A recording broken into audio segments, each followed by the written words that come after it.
नमस्ते दोस्तों, आपका स्वागत है हमारे YouTube चैनल पर।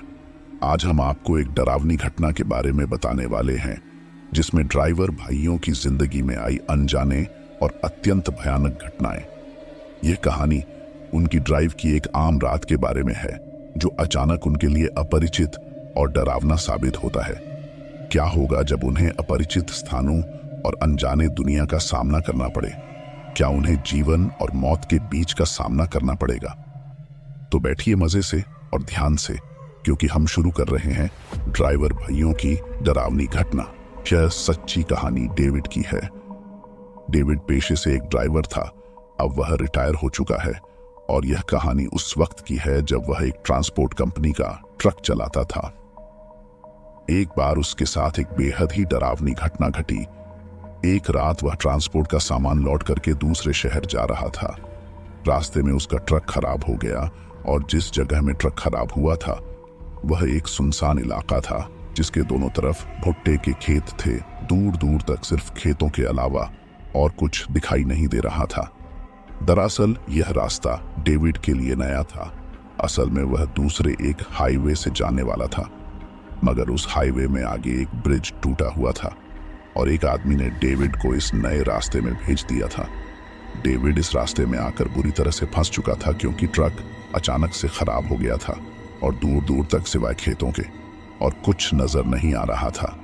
डेविड काफी देर तक ट्रक को स्टार्ट करने की कोशिश करते रहा। उसने इंजन का बोनट खोल के भी चेक किया, मगर उसे कोई खराबी नजर नहीं आई। इंजन भी ज्यादा गर्म नहीं हुआ था, डीजल भी आधी टंकी था। काफी देर तक कोशिश करने के बाद थक हार कर डेविड ड्राइविंग सीट में जाकर बैठ गया। शशन में उसने एक सिगरेट सुलगा और उसके कश मारने लगा। तभी उसकी नजर बैक व्यू मिरर पर गई। दूर से एक आदमी सड़क में चलता हुआ उसके ट्रक की तरफ आ रहा था। डेविड ने ट्रक की खिड़की से सिर बाहर निकाल के पीछे देखा। वह आदमी काफी नजदीक पहुंच चुका था। डेविड ट्रक से नीचे उतरा और जब वह आदमी नजदीक पहुंचा तो डेविड ने देखा वो आदमी वही था जो डेविड को मेन हाईवे में मिला था और जिसने डेविड को इस रास्ते के बारे में बताया था। डेविड ने उस आदमी से कहा, भाई अगर तुम्हें इस रास्ते में आना ही था तो मेरे साथ ही क्यों नहीं आ गए? उस आदमी ने इसका कोई जवाब नहीं दिया।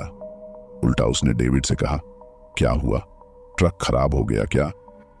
डेविड ने कहा, हाँ, पता नहीं क्या हो गया, इसे अभी हाल ही में सर्विसिंग कराई थी। फिर भी अब क्या आप बता सकते हैं कि आसपास कोई मैकेनिक या कोई वर्कशॉप है?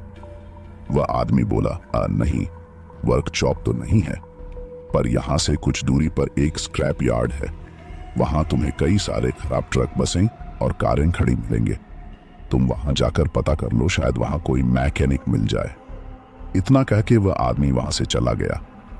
वह उसी तरफ जा रहा था जिस तरफ उसने बताया था कि वह स्क्रैप यार्ड है। डेविड ने अपने ट्रक के खिड़की दरवाजे लॉक किए और एक टॉर्च लेके बाहर निकला। तब तक वह आदमी ना जाने कहां चला गया था। डेविड उसी सड़क में पैदल चलने लगा। आसमान में चांद पूरा खिला हुआ था जिसकी चांदनी में अच्छा खासा नजर आ रहा था। करीब 10 मिनट तक पैदल चलने के बाद उसे सड़क के किनारे एक बहुत बड़ी खाली जमीन दिखाई दी जिसमें कई सारे खराब जंग लगे हुए ट्रक, बसें और कारें खड़ी थी। उस पूरे स्क्रैप यार्ड में एक छोटा सा बल्ब जल रहा था जिससे हल्की सी रोशनी हो रही थी। डेविड ने आवाज दी, हेलो, अब कोई है? मुझे मदद चाहिए, यहां से कुछ दूरी पर मेरा ट्रक खराब हो गया है। काफी देर तक कोई जवाब नहीं आया। तभी डेविड को एक आवाज सुनाई दी, जैसे किसी ने लोहे की रोड पर हथौड़ा मारा हो। डेविड उस आवाज के पीछे गया। हेलो, डेविड बोला। फिर से वही आवाज हुई। डेविड हाथ में टॉर्च थामे हर खराब कबाड़ हो चुके ट्रक, बस और कार के आसपास देख रहा था, मगर उसे कोई दिखाई नहीं दिया। फिर से वही आवाज हुई। डेविड उसके पीछे गया। ये आवाज उस कबाड़ खाने के एकदम लास्ट वाले कॉर्नर की तरफ से आ रही थी। डेविड टॉर्च की रोशनी के सहारे उस तरफ गया और वह अब हर गाड़ी के अंदर टॉर्च की रोशनी डाल के देख रहा था। तभी उसकी टॉर्च की रोशनी एक ट्रक के ऊपर पड़ी और डेविड ने देखा उस ट्रक की ड्राइविंग सीट में कोई बैठा हुआ था। बस उसी वक्त डेविड का टॉर्च अपने आप बंद हो गया। डेविड ने टॉर्च को अपने हाथ में पटका, मगर टॉर्च नहीं जला। अब डेविड ने उस ट्रक की तरफ देखकर कहा, हेलो भाई साहब, मेरा ट्रक खराब हो गया है, कोई मैकेनिक मिलेगा। मगर उस खटारा जंग लगे हुए ट्रक की ड्राइविंग सीट में बैठे उस आदमी ने कोई जवाब नहीं दिया। डेविड ने ट्रक का दरवाजा खोला। ट्रक का दरवाजा खोलते ही एक बेहद ही गंदी बदबू आई। डेविड ने उस आदमी के कंधे में हाथ रखा और उसे हिलाया तो डेविड ने महसूस किया कि उस आदमी की बॉडी एकदम ठंडी पड़ी हुई थी और उसमें से सड़ने की बदबू आ रही थी। डेविड ने टॉर्च को अपने हाथ में जोर से पटका और इस बार टॉर्च जल उठा। डेविड ने टॉर्च की रोशनी उस आदमी के बॉडी के ऊपर डाली और जो देखा वह देखकर उसके रोंगटे खड़े हो गए। वह वही आदमी था जो उसे हाईवे में मिला था और जिसने इस सड़क और इस स्क्रैप यार्ड के बारे में बताया था। डेविड वहां से वापस अपने ट्रक की तरफ भागा और उसने फिर से अपने ट्रक को स्टार्ट करने की कोशिश की। खुशकिस्मती से उसका ट्रक स्टार्ट हो गया। डेविड ने ट्रक का गियर बदला और ट्रक वहां से भगा लिया। उसके बाद उस इलाके से निकलकर डेविड ने पुलिस को उस स्क्रैप यार्ड में पड़ी उस डेड बॉडी के बारे में इन्फॉर्म किया। बाद में डेविड को पता चला कि ट्रक में पड़ी वह डेड बॉडी एक ट्रक ड्राइवर की थी जिसने आर्थिक तंगी और घरेलू झगड़ों की वजह से उससे स्क्रैप यार्ड में जहर पीकर आत्महत्या कर ली थी। मेरा नाम समीर है। यह घटना तब की है जब मैं अलास्का के फॉरेस्ट एरिया में चल रहे कंस्ट्रक्शन में सीमेंट सरिया सप्लाई कर रहा था। मैं ट्रक चलाता था। पूरे दिन भर मेरा ट्रक कंस्ट्रक्शन साइट में लगा रहता और शाम को ही वापस शहर आता था। एक रात जब मैं वापस आ रहा था तब मुझे हाईवे के किनारे एक औरत परेशान खड़ी दिखाई दी। उसने ट्रक को देखकर हाथ दिया। उसे लिफ्ट चाहिए थी। बड़ी अजीब बात थी। मेरे से आगे इतने सारे ट्रक गए थे मगर उसने किसी से भी लिफ्ट नहीं मांगी। मेरा ट्रक सबसे पीछे था। मैंने उस औरत को देखकर अपना ट्रक रोका और उसे ट्रक में बिठा लिया। वह एक खूबसूरत औरत थी। 30-35 साल की रही होगी। उसने ब्लैक जीन और टी शर्ट डाला हुआ था। मैंने उससे पूछा कि यहाँ इस जंगल के बीच क्या कर रही है, तो उसने बताया कि पीछे कुछ दूरी पर उसकी कार खराब हो गई है। उसने बाकी ट्रक्स को भी हाथ दिया मगर किसी ने भी ट्रक नहीं रोका। फिर वह बोली कि मैं उसे आगे किसी टाउन में छोड़ दूं। वहां से वह कोई मैकेनिक से मिल लेगी। जिस हाईवे में मेरा ट्रक चल रहा था उसके दोनों तरफ घना जंगल था, चारों तरफ अंधेरा था और मेरे ट्रक की रोशनी सड़क में दूर तक जा रही थी। मेरे से आगे वाले ट्रक अब तक बहुत दूर जा चुके थे। मैं चुपचाप अपना ट्रक चला रहा था। तभी मेरे ट्रक में एक जोर का झटका लगा, मानो जैसे मेरा ट्रक किसी गड्ढे में या किसी बड़े पत्थर के ऊपर से होकर गुजरा हो। जबकि मैं पूरी सावधानी से गाड़ी चला रहा था। सड़क एकदम ठीक थी। उसमें ना गड्ढे थे ना ही पत्थर। मैंने रियर व्यू मिरर में पीछे देखा कि आखिर पीछे क्या था। मेरे ट्रक की टेल लाइट में मैंने सड़क के बीचों बीच किसी को लेटे हुए देखा। उसे देखकर मैं एकदम से घबरा गया। मुझे लगा शायद मैंने किसी को अपने ट्रक के नीचे कुचल दिया है। मैंने ट्रक रोका। मेरे बगल में बैठी औरत बोली, क्या हुआ? मैंने उससे कहा, कुछ नहीं, आप बस ट्रक से नीचे मत उतरना। इतना कह के मैं ट्रक से नीचे उतरा और पीछे सड़क में लेटी हुई उस लाश के पास गया। वहां पहुंचकर जो मैंने देखा वह देखकर मेरे होश ही उड़ गए। वहां सड़क में एक औरत की लाश कुचली हुई पड़ी थी मगर वहां खून का एक कतरा नहीं था। और सबसे ज्यादा रोंगटे खड़े कर देने वाली बात यह थी कि वह उसी औरत की लाश थी जो अभी मेरे ट्रक में बैठी हुई है। मैंने डर कर ट्रक की तरफ देखा। ट्रक के रियर व्यू मिरर में 2 आंखें मुझे ही घूर रही थी। तभी मेरे पीठ के पीछे एक हंसी गूंजी। मैंने झट से पलटक पीछे देखा। पीछे सड़क में अभी कोई लाश नहीं थी। मैंने वापस ट्रक की तरफ देखा। ट्रक के रियर व्यू मिरर में से भी अब वो 2 आंखें गायब हो चुकी थी। मैं डरते डरते ट्रक के पास गया। ट्रक में अब कोई नहीं था। मैं तुरंत ट्रक में बैठा और उसे स्टार्ट करके पूरी तेजी के साथ आगे बढ़ गया। जाते जाते मैंने रियर व्यू मिरर में पीछे देखा। पीछे सड़क किनारे वही औरत खड़ी मेरे ट्रक की तरफ ही देख रही थी। मैं पूरी रफ्तार के साथ ट्रक दौड़ा हुए शहर पहुंचा। ट्रक पार्किंग में लगाकर जब मैं उससे नीचे उतरा तब मेरे बाकी साथी ड्राइवर ने मुझसे पूछा कि आखिर मैं इतना लेट क्यों आया। तब मैंने उन्हें उस घटना के बारे में बताया। तब एक पुराने ड्राइवर जिसकी उम्र करीब 55 साल होगी, उसने बताया कि उस हाईवे में बहुत साल पहले एक औरत लिफ्ट मांग रही थी मगर शराब के नशे में एक ट्रक ड्राइवर ने उस औरत के ऊपर अपना ट्रक चढ़ा दिया था। उस औरत की मौके पर ही मौत हो गई थी और तब से उसकी आत्मा किसी न किसी को लिफ्ट मांगते दिखाई दे जाती है। ये कहानी मैंने बचपन में मेरे पापा से सुनी थी। आज से करीब 25 साल पहले की बात है। तब मेरे पापा एक ट्रक चलाया करते थे। एक रात मेरे पापा अपना ट्रक लेकर उत्तराखंड की एक जगह बागेश्वर जा रहे थे।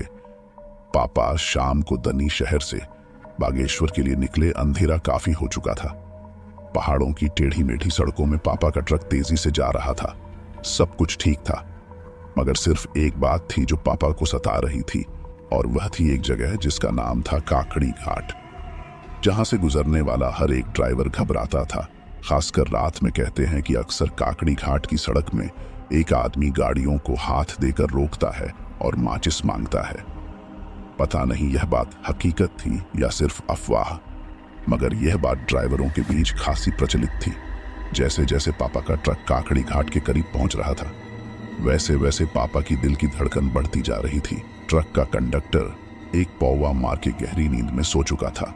पापा ने ट्रक के एक्सेलरेटर पे पांव जरा जोर से दबाया ताकि जितनी जल्दी हो सके ट्रक काकड़ी घाट से निकल जाए।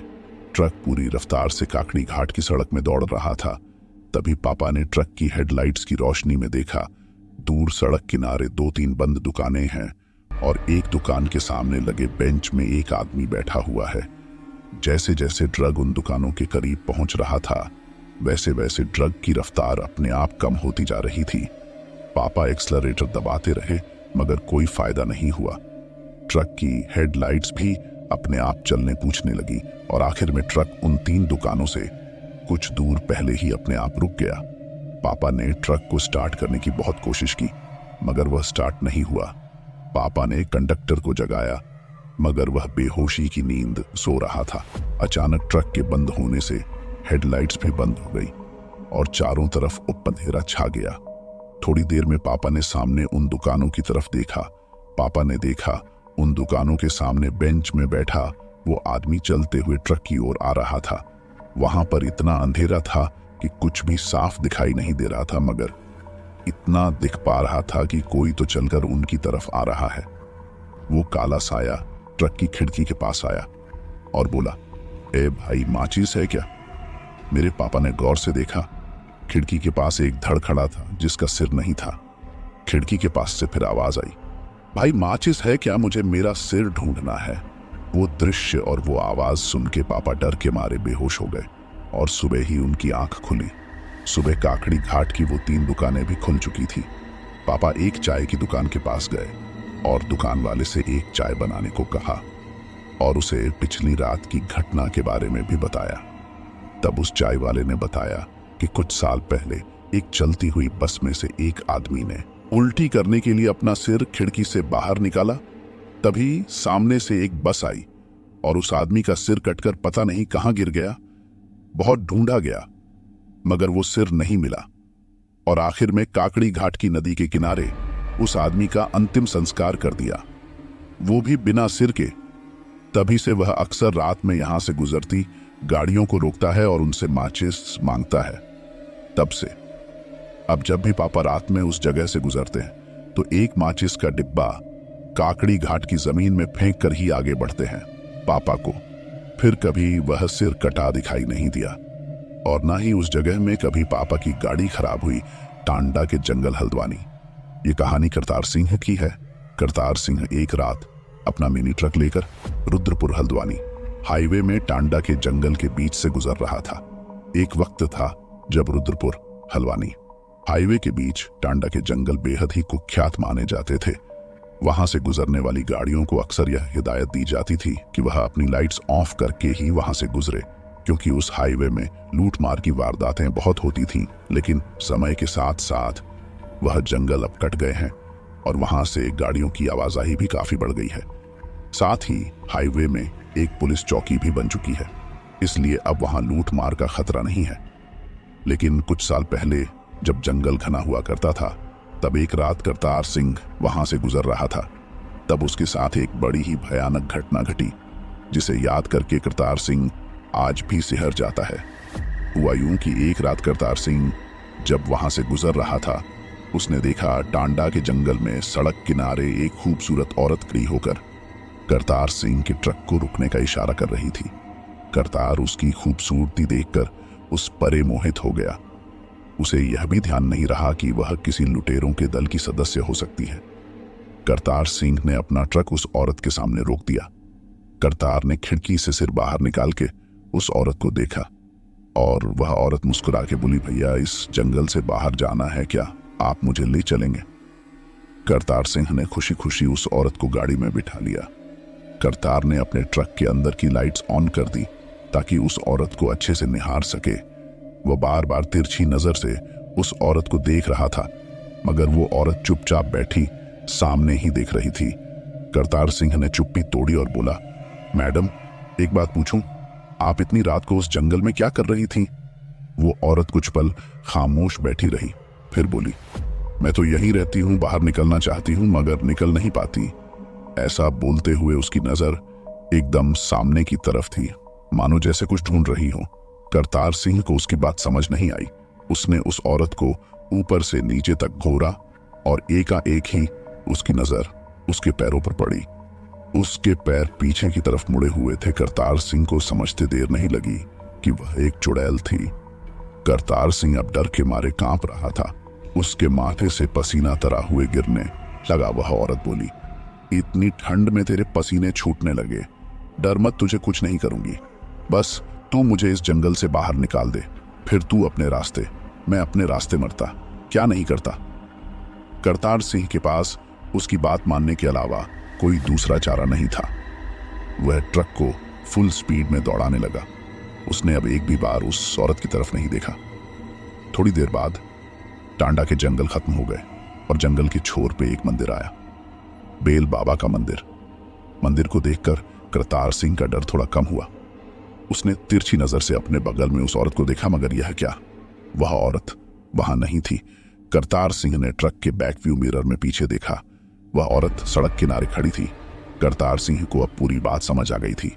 वह औरत उस जंगल से बाहर निकलना चाहती थी मगर निकल नहीं पाई, क्योंकि उस जंगल के दोनों छोरों पर एक एक मंदिर स्थापित किया गया था, जिसकी वजह से वह चुड़ैल उस जंगल में ही कैद हो गई थी और ना जाने कितने सालों से वो उस जंगल में कैद है।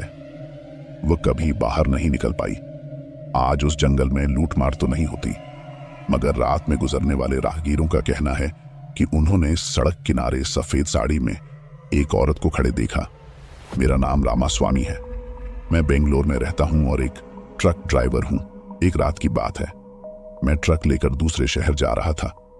मेरे ट्रक में कुरियर का सामान था और कुरियर में तो आपको पता ही है कि कुछ भी हो सकता है, सस्ते कपड़ों से लेके लाख लाख रुपए तक के महंगे मोबाइल, महंगे कैमरे, लैपटॉप, टैबलेट, कुछ भी हो सकता है। मुझे सुबह होने से पहले कोई अंतूर पहुंचना था। मैं पूरी तेजी से ट्रक चला रहा था। ट्रक का कंडक्टर सीट के पीछे लंबी वाली सीट में सोया हुआ था। हम ऐसे ही बारी बारी से ट्रक चलाया करते थे। जब मुझे नींद आती थी तब वह गाड़ी चलाता था। हमने आधा सफर तय कर लिया था। ट्रक अभी एक जंगल के बीच से गुजर रहा था। दोनों तरफ घना जंगल और सड़क में हमारे अलावा कोई दूसरी गाड़ी नहीं थी। मुझे अब नींद आने लगी थी और मैं सोच रहा था कि अपने कंडक्टर को जगाकर उसे ट्रक चलाने को बोलूं। नींद से मेरी आंखें बंद होने लगी थी कि तभी ट्रक में एक जोर का झटका आया, मानो जैसे ट्रक के टायरों के नीचे कुछ आया हो। मैंने ट्रक धीमा किया और बैक व्यू मिरर में पीछे देखा। पीछे रोड में कुछ गिरा हुआ था, कोई इंसानी कतकाया जैसा। मैंने करीब 50 मीटर बाद अपना ट्रक रोक दिया और बैक व्यू मिरर में पीछे गौर से देखा। उस झटके से ट्रक का कंडक्टर भी जाग गया था। मुझे पीछे देखते हुए देखकर वह भी अपनी खिड़की से पीछे देखने लगा। वह जो चीज सड़क के बीचों बीच पड़ी हुई थी वह अब हिलने लगी थी, चांद की रोशनी में दिख रहा था। वह एक इंसान था जो दर्द से तड़प रहा था। मेरे ट्रक के नीचे एक आदमी आ गया। सोचकर घबराहट से मेरे पैर कांपने लगे थे। मेरी वजह से एक आदमी सड़क में मर रहा था। मैं उसकी मदद करने के लिए नीचे उतरने ही वाला था कि मेरा कंडक्टर बोला, नीचे मत उतरना। मैंने पलटकर आश्चर्य से उसकी ओर देखा। उसने मेरी आंखों में देखा और बोला, जल्दी ट्रक स्टार्ट कर और यहां से निकल। मैंने कहा, क्यों? वो बोला, जो कहा वो कर। मैंने ट्रक स्टार्ट किया और आगे बढ़ गया। मैंने फिर से बैक व्यू मिरर में पीछे देखा तो वहां जो आदमी थोड़ी देर पहले जमीन में गिरा तड़प रहा था, वह अब उसी जगह में खड़ा था और उसके साथ 4 और लोग थे। वह लुटेरे थे जो गाड़ियों को लूटने के लिए ऐसे जाल बिछाया करते थे। मुझे पीछे देखता हुआ देखकर जब कंडक्टर ने भी अपनी खिड़की से पीछे देखा था, तब उसने पेड़ के पीछे छिपे हुए 2 आदमी देख लिए थे और इसी वजह से उसने मुझे नीचे उतरने के लिए मना किया। अगर उस रात में नीचे उतर जाता तो हमारे ट्रक का सारा कीमती सामान लूट लिया जाता और शायद हम भी मारे जाते।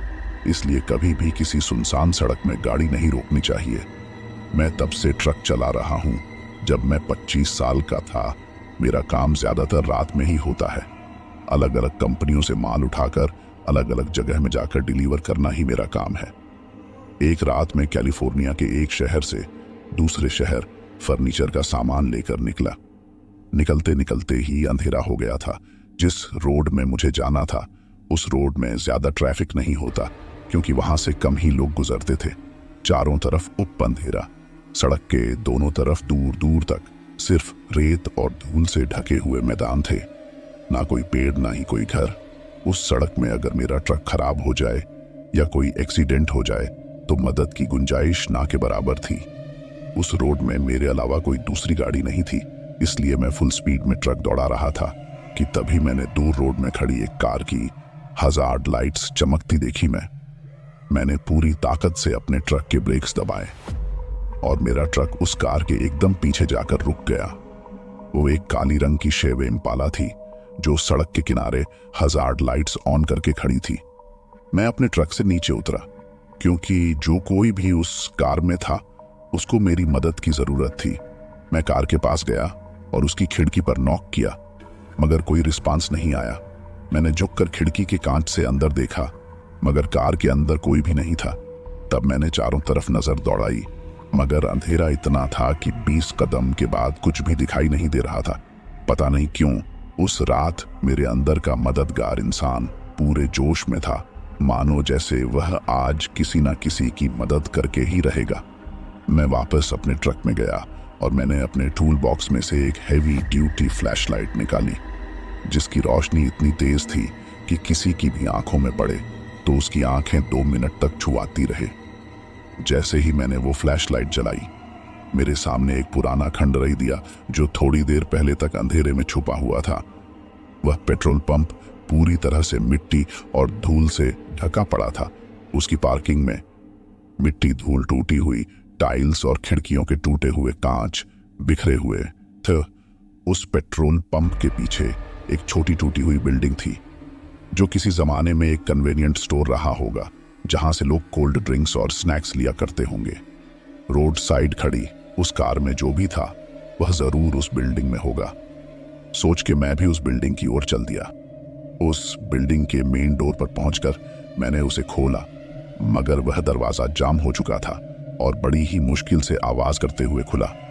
मैंने फ्लैशलाइट से अंदर देखा। मेरा अंदाजा एकदम सही था। वह एक कन्वेनियंट स्टोर ही था जो अक्सर पेट्रोल पंप्स में होते हैं। पेट्रोल पंप की तरफ अभी खंडहर है, यहाँ पे मैं आपकी मदद के लिए आया हूँ। उस हॉल में मेरी ही आवाज गूंज रही थी जो उस माहौल को और भी डरावना ना रही थी। तभी मुझे किसी के जूतों की आवाज आई, मानो जैसे किसी ने टूटे हुए कांच या टाइल्स के ऊपर पैर रखा हो। उस हॉल में खाली पड़े हुए शेल्फ्स के पीछे से कोई हलचल सुनाई दे रही थी। मैंने फिर से मदद के लिए आवाज दी। तभी एक भारी मगर धीमी आवाज में कोई बोला, जाओ यहां से। मैं ये तो समझ गया था कि उसने क्या कहा, मगर उसने ऐसा क्यों कहा यह समझ नहीं आया। वो भी इतनी धीमी आवाज में। उस हॉल के दूसरे कोने से किसी की भारी और डरी हुई सांसों की आवाज भी सुनाई दे रही थी। बस इससे ज्यादा मेरे अंदर हिम्मत नहीं थी कि वहां खड़ा रहूं। अब मुझे डर लगने लगा था। मैं वहां से भाग के सीधा अपने ट्रक में आया कि तभी मुझे उस बिल्डिंग में से एक चीख सुनाई दी। 4-5 सेकंड्स तक मुझे समझ नहीं आया कि क्या करूं। फिर मैंने तुरंत पुलिस को कॉल किया क्योंकि इस बिल्डिंग में वापस जाने की मेरी हिम्मत नहीं हुई। पुलिस ने मुझसे एग्जैक्ट लोकेशन पूछी, मगर मैं उन्हें सिर्फ इतना बता पाया कि मैं एक रेगिस्तानी इलाके के बीच हाईवे में एक पुराने बंद पड़े पेट्रोल पंप के सामने खड़ा हूं। उन्होंने मुझे लाइन में बने रहने को कहा और मुझसे कई और सवाल पूछे कि तभी मैंने देखा मेरे सामने खड़ी इम्पाला कार स्टार्ट हुई और पूरी रफ्तार से वहां से चली गई। मैं फोन कॉल में पुलिस से बात करने में बिजी था। कब कोई आया और उस गाड़ी में बैठकर वहां से चला गया। पता ही नहीं चला। मैं अपने ट्रक से उतरा और भाग के वापस उस बिल्डिंग में गया। पुलिस अभी भी कॉल में ही थी। मैं भागते हुए उस जगह पर गया जहां से थोड़ी देर पहले किसी की सांस की आवाज आ रही थी। वहां पहुंचकर जो मैंने देखा वह देखकर मेरे पैरों तले जमीन खिसक गई। वहां पर ढेर सारा ताजा खून गिरा हुआ था। मैं सिर्फ कल्पना ही कर सकता था कि वहां पर क्या हुआ होगा। मैंने फोन में पुलिस को अपनी आंखों देखा, हाल बताया। पुलिस ने मुझसे और जानकारी मांगी, मगर वहां कोई डेड बॉडी नहीं थी, ना ही कोई हथियार। मैं उन्हें कुछ भी नहीं बता पाया, सिर्फ इतना बताया कि वहां पर काली इम्पाला कार खड़ी थी। मैं उस बिल्डिंग के अंदर गया। वहां एक आदमी ने मुझसे वहां से जाने के लिए धमकाया। फिर मैंने उसके अंदर से एक औरत के चीखने की आवाज सुनी। उसके बाद वो इम्पाला कार वहां से चली गई। पुलिस ने मुझसे कार का नंबर या कोई भी पहचान पूछी, मगर मैं उन्हें कुछ भी नहीं बता पाया। पुलिस आई, उन्होंने ब्लड सैंपल्स लिए और वहां से चली गई। और मैंने अगले ही दिन अपने ट्रक में एक डैशबोर्ड कैमरा इंस्टॉल कर लिया ताकि अगली बार ऐसी कोई घटना हो तो कम से कम मेरे पास कोई सबूत हो। कसारा घाट, मुंबई नासिक हाईवे। मेरा नाम बसंत है। मैं मुंबई नासिक हाईवे के बीच एक ढाबे में काम करता हूँ। एक रात की बात है, मेरे ढाबे में एक ट्रक आया जिसके सामने की हेडलाइट्स टूटी हुई थी और सामने का कांच भी चकनाचूर हो चुका था। देख के लग रहा था मानो जैसे वो ट्रक किसी पेड़ से टकराया हो। उस ट्रक में से उसका ड्राइवर और कंडक्टर बाहर निकले। दोनों को हल्की फुल्की चोटें लगी हुई थी। उन दोनों ने पानी के ड्रम से पानी निकाला और हाथ मुंह धोकर पास ही पड़ी एक खाट में बैठ गए। वो दोनों डरे सहमे से लग रहे थे। मैं उनके पास गया और उनसे खाने का ऑर्डर लिया। क्योंकि ठंड के दिन थे तो मैंने उन दोनों के पास जलते कोयले से भरी एक अंगीठी रख दी। खाना लाकर मैंने उनकी खाट पर रखा और वही पास में से एक स्टूल सरका के मैं भी उनके पास ही बैठ गया। मैंने उनसे पूछा, भाई जी, आपके सिर में चोट कैसे लगी और ट्रक में इतना नुकसान कैसे हुआ? ड्राइवर बोला, कुछ नहीं यार, कसारा घाट से आ रहे थे। अचानक सड़क के बीच में एक औरत पता नहीं कहां से आ टपकी। बस उसी को बचाने के चक्कर में गाड़ी पेड़ से जा टकराई। जब मैंने गाड़ी के शीशे में पीछे देखा तो पीछे वही औरत थी। बिना खोपड़ी के सिर्फ उसका शरीर दिख रहा था, पर उसकी खोपड़ी नहीं थी। काली साड़ी पहने हुए वो औरत चलते चलते जंगल में घुस गई। ऐसा बोलते हुए उसके चेहरे में डर साफ नजर आ रहा था। वह फिर बोला, पता नहीं सच था या मेरी आंखों का धोखा, कुछ समझ नहीं आ रहा। पहले तो कसारा घाट का नाम सुनकर ही मैं समझ गया था कि जो उन्होंने देखा वह आंखों का धोखा नहीं था, बल्कि एकदम सच था। कसारा घाट का जंगल बहुत घना और डरावना है। सड़क के दोनों तरफ बड़े बड़े ऊंचे पेड़ हैं और घनी झाड़ियां। इसी वजह से वह जगह कत्ल करके लाशों को ठिकाने लगाने के काम आती है। अक्सर वहां से कटे हुए सर, धड़ और शरीर के बाकी अंग मिलते रहते हैं। रात में वहां से गुजरने वाली गाड़ियों को वहां पर काली साड़ी पहने एक सिर कटी औरत दिखाई देती है, जो अपने सिर की तलाश में यहां से वहां घूमती रहती है। कसारा घाट का हाईवे सच में हंटेड है। 2003 की बात है, रात का वक्त था। मैं दिल्ली कैंट एरिया से गुजर रहा था। तभी अचानक मेरी कार के सामने एक औरत आई और उसने कार को रुकने का इशारा किया। मैंने तुरंत ही कार के ब्रेक्स दबा दिए। ब्रेक नहीं लगाता तो शायद वो औरत मेरी गाड़ी से टकरा ही जाती। मैं दिल्ली में नया था और दिल्ली कैंट एरिया से बार गुजर रहा था। तब वो जंगल बहुत घना हुआ करता था। मैंने कार रोकी और वह औरत खिड़की के पास आई। वह बहुत घबराई हुई और परेशान लग रही थी। वह रोते हुए बोली कि यहाँ से आगे कुछ दूर उसका बेटा सड़क किनारे तड़प रहा है। किसी गाड़ी वाले ने उसको टक्कर मार दी है। प्लीज उसको जल्दी हॉस्पिटल ले चलिए, नहीं तो वह मर जाएगा। मैंने तुरंत ही उसे अपनी गाड़ी में बैठने को कहा। वह पिछली सीट में जाकर बैठ गई। मैंने गाड़ी पूरी तेजी से भगाई। कुछ 3 किलोमीटर बाद मैंने देखा सड़क किनारे एक टूटी हुई एक्टिवा गिरी पड़ी थी और उसी के पास एक लड़का गिरा हुआ था। उसके सिर से बहुत खून बह रहा था और उसका एक पैर भी टूट चुका था। मैंने उस औरत से कहा, चलिए जल्दी उसको गाड़ी में बिठाते हैं। ऐसा बोल के मैंने पीछे देखा तो मेरे होश उड़ गए। पिछली सीट में कोई नहीं था। मुझे समझ नहीं आया कि आखिर वह औरत चलती गाड़ी से कैसे उतर गई। खैर, मुझे उस घायल लड़के की मदद तो करनी ही थी। मैंने बस सामने की ओर देखा, मगर सामने ना कोई स्कूटी थी, ना ही कोई घायल लड़का। मुझे कुछ समझ नहीं आया। ना मैं नींद में था, ना ही नशे में। फिर ऐसा भ्रम मुझे कैसे हो गया? मैंने फटाफट उस जंगल से गाड़ी बाहर निकाली और सीधा घर पहुंच गया। अगले दिन मैंने ऑफिस में अपने एक दोस्त को पिछली घटना के बारे में बताया। तब उसने जो बात मुझे बताई वह सुन के मेरे रोंगटे खड़े हो गए। उसने बताया, कुछ साल पहले उस सड़क में एक औरत अपने बेटे के साथ कहीं जा रही थी। तभी किसी तेज रफ्तार गाड़ी ने उन्हें पीछे से टक्कर मार दी और वह दोनों माँ बेटे पूरी तरह घायल हो गए। उसके बेटे का बहुत खून बह चुका था और वह दर्द से तड़प रहा था। जैसे तैसे वह घायल माँ लड़खड़ाते हुए खड़ी हुई और उसने वहां से गुजरने वाली गाड़ियों से मदद मांगी। उसने हाथ जोड़े रोई, गिड़गिड़ा, मगर किसी ने भी उसकी मदद नहीं की। उसके बेटे ने तड़प तड़प कर दम तोड़ दिया और कुछ देर बाद वह औरत भी मर गई। तब से लेकर आज तक वह औरत पली कैंट एरिया में राहगीरों से मदद मांगती दिखाई देती। आशा है कि आपको यह कहानी पसंद आई होगी। अगर हाँ, तो इसे अपने दोस्तों के साथ साझा करें और हमारे चैनल को सब्सक्राइब करें ताकि आप हमारी और ऐसी ही रोमांचक कहानियों का आनंद ले सकें। धन्यवाद। फिर मिलेंगे।